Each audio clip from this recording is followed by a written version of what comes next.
Hello! ఈరోజు మనం ఒక భలే ఇంట్రెస్టింగ్ కథలోకి వెళ్ళబోతున్నాం. ఈ అద్భుతమైన యానిమేటెడ్ కథలో రోహన్ అనే ఒక చిన్న పిల్లాడున్నాడు. వాడికి రోజూ ఉదయం నిద్రలేవగానే మ్యాథ్స్ అంటేనే ఒక పెద్ద భయం. కాని అసలా మ్యాథ్స్ తన కళ్ళెదుటే ఉన్న ఒక మాయా మిత్రుడు అని వాడికెలా అర్థమైందో ఇప్పుడు మనం తెలుసుకుందాం. నిజంగా ఇది చాలా క్యూట్ స్టోరీ. ఉదయం స్కూల్కి వెళ్లడానికి కేవలం 20 నిమిషాలు మాత్రమే ఉంది. కాని రోహన్ ఏం చేశాడో తెలుసా? దుప్పటి కప్పుకుని అలాగే పడుకున్నాడు. వాళ్ళమ్మ ఎంత పిలిచినా వినకుండా, అమ్మా, ఈ సమయం, ఈ అంకెలు, ఈ లెక్కలు ఇవేవీ లేకపోతే ఎంత బావుండేదో కదా అని విసుక్కున్నాడు. నిజం చెప్పండి, మనలో చాలామందికి చిన్నప్పుడు ఉదయం పూట ఎప్పుడో ఒకసారి అచ్చం ఇలాగే అనిపించే ఉంటుంది కదా. ఇక్కడే వాళ్ళమ్మ చాలా తెలివిగా ఒక మాటంది. అదేంటి రోహన్, అంకెల లేకపోతే ఈరోజు నీకు బ్రేక్ఫాస్ట్ కూడా ఉండదు అని నవ్వింది. ప్లేట్లో 4 వేడివేడి ఇడ్లీలు పెడితే రోహన్ తనకు 2 మాత్రమే చాలన్నాడు. అప్పుడు 4 నుంచి 2 తీసేస్తే 2 కదా మిగిలేది అని వాళ్ళమ్మ చెప్పగానే రోహన్కి తెలియకుండానే ఆ రోజులో తన మొదటి తీసివేతను పూర్తి చేశాడు. భలే ఉంది కదా. సరే, బ్రేక్ఫాస్ట్ అయితే అయిపోయింది. ఆగండి, మరి బట్టలు వేసుకునేటప్పుడు ఈ లెక్కలెలా వస్తాయి? రోహన్ స్కూల్కి రెడీ అవుతూ ఒక సాక్స్ వెతకడం మొదలుపెట్టాడు. ఒక బ్లూ సాక్ దొరికింది, కాని దానికి జతగా ఉండాల్సిన రెండోది అస్సలు కనిపించలేదు. ఇక్కడ కూడా మ్యాథ్సుందా అంటే అవును, ఖచ్చితంగా ఉంది. వాళ్ళమ్మ ఆ తప్పిపోయిన సాక్స్ సహాయంతోనే వాడికి ఒక గొప్ప విషయం నేర్పించింది. ఒక్క సాక్ వేసుకుని వెళ్తావా, దానికి జత కావాలి కదా అని అడిగింది. చూశారా, ఆ జత చేసే విధానం లేదా పేరింగ్ అనేది కూడా మ్యాథ్స్లో ఒక ముఖ్యమైన భాగమే. అది ఏకంగా వాళ్ల బెడ్రూంలోనే నేర్పించేసింది. ఆ మాట వినగానే రోహన్ ఆశ్చర్యపోయాడు. ఏంటి, మ్యాథ్స్ నా సాక్స్లో కూడా ఉందా అనడిగాడు. అప్పుడు వాళ్ళమ్మ చిరునవ్వుతో, నాన్నా, గణితం లేని చోటు చాలా తక్కువ, అది మన జీవితంలో ఎప్పుడు మనతో పాటే ఉంటుందని చెప్పింది. ఆ ఒక్క మాట ఆ రోజంతా రోహన్కు ఎదురయ్యే కొత్త అనుభవాలకు ఒక అద్భుతమైన పునాదిని వేసింది. ఇక రోహన్ బయటకు వచ్చి తన స్కూల్ బస్ కోసం ఎదురుచూస్తున్నాడు. రోజూ అయితే బోర్ కొట్టే ఆ సమయం ఇప్పుడు ఒక సరదా ఆటగా మారిపోయింది. ఒక బస్సు, 2 ఆటోలు, 3 బైకులు ఇలా లెక్క పెడుతూనే ఉన్నాడు. కరెక్ట్గా 10వ వాహనంగా తన ఎర్ర బస్సు రావడంతో అబ్బా, ఆ ఆట ఎంతో ఉత్సాహంగా ముగిసింది. మన నిత్య జీవితంలో ఎదురుచూపులు కూడా ఒక ఆటలా మారొచ్చు అనడానికి ఇదే బెస్ట్ ఎగ్జాంపుల్. స్కూల్కి వెళ్ళాక వాళ్ల మ్యాథ్స్ క్లాస్లో టీచర్ ఒక కొత్త గేమ్ స్టార్ట్ చేసింది. డెస్క్ మీద 3 గిఫ్ట్ బాక్సులు పెట్టారు. ప్రతి బాక్స్లో 2 చాక్లెట్లున్నాయి. ఇప్పుడు చెప్పండి, మొత్తం ఎన్ని చాక్లెట్లున్నాయో ఎవరైనా ఊహించగలరా? రోహన్తో పాటు మనం కూడా ఒకసారి లెక్కపెట్టడానికి ట్రై చేద్దామా? అవును, మీరనుకున్నది కరెక్టే. సమాధానం 6. రోహన్ వెంటనే లేచి 2 + 2 + 2 = 6 అని టక్కున చెప్పేశాడు. టీచర్ అతన్ని భలే మెచ్చుకుంది. గుణకారమంటే మళ్ళీ మళ్ళీ కూడటమే కదా అని వాడికి ప్రాక్టికల్గా అర్థమైనప్పుడు ఆ పిల్లాడి ముఖంలో ఎంత సంతోషముందో మాటల్లో చెప్పలేం. ఆ తర్వాత లంచ్ బ్రేక్ వచ్చింది. రోహన్ ఫ్రెండ్స్ ఒక పెద్ద పిజ్జా తీసుకొచ్చారు. ఆ పిజ్జాని 8 ముక్కలు చేశారు.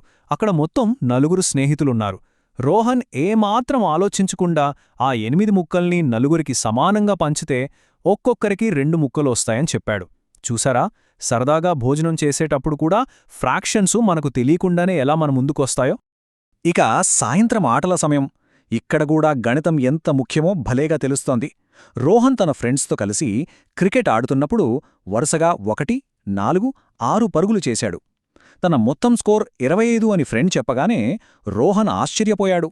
ఎందుకంటే అంకెల లేకుండా అసలు స్కోర్ లెక్కపెట్టడమే ఇంపాసిబుల్ కదా. ఆడుకున్న తర్వాత రోహన్ వాళ్ళమ్మతో కలిసి సాయంత్రం మార్కెట్కి వెళ్లాడు. అక్కడొక ఆపిల్ ధర 10 రూపాయలు, ఒక జ్యూస్ ధర 20 రూపాయలు. ఈ 2 కొంటే మొత్తం ఎంతవుతుంది? ఇది నిజ జీవితంలో వాడికి ఎదురైన ఒక కూడిక సమస్య. 10 + 20 మొత్తం 30 రూపాయలైంది కదా. ఇప్పుడు మీకు చిన్న ప్రశ్న. ఆ షాప్లో బిల్లు 30 రూపాయలైంది. వాళ్ళమ్మ షాప్ అంకుల్కి 50 రూపాయల నోటు ఇచ్చింది. అయితే అంకుల్ తిరిగి ఎంత బ్యాలెన్స్ ఇవ్వాలి? రోహన్లాగే మీరు కాసేపు ఆలోచించి ఫాస్ట్గా ఆన్సర్ ఏంటో కనుక్కోండి.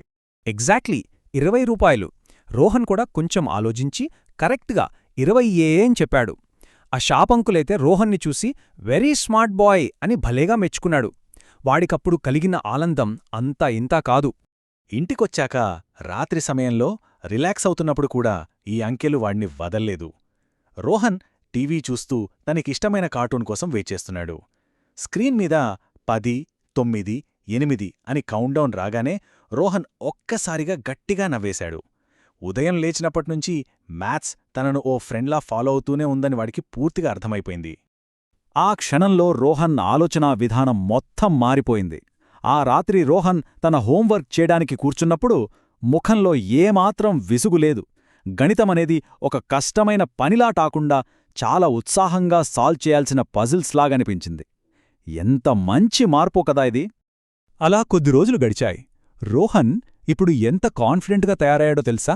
గడియారంలో టైం చూసుకోవడం దగ్గర్నుంచి డబ్బుల లెక్కపెట్టడం, మెట్లెక్కడం, వీడియో గేమ్ స్కోర్లు, క్రికెట్ యావరేజులు, అలాగే ఫ్రెండ్స్తో స్నాక్స్ పంచుకోవడం, ఇలా ప్రతి చిన్న విషయంలోనూ రోహన్ మ్యాథ్స్ని చూడటం మొదలుపెట్టాడు. ఇక ఈ కథలో అసలైన క్లైమాక్స్ రానే వచ్చింది. వాళ్ల స్కూల్లో మ్యాథ్స్ స్టార్ కాంటెస్ట్ జరుగుతోంది. అక్కడ టీచర్ ఒక టఫ్ క్వశ్చన్ అడిగింది.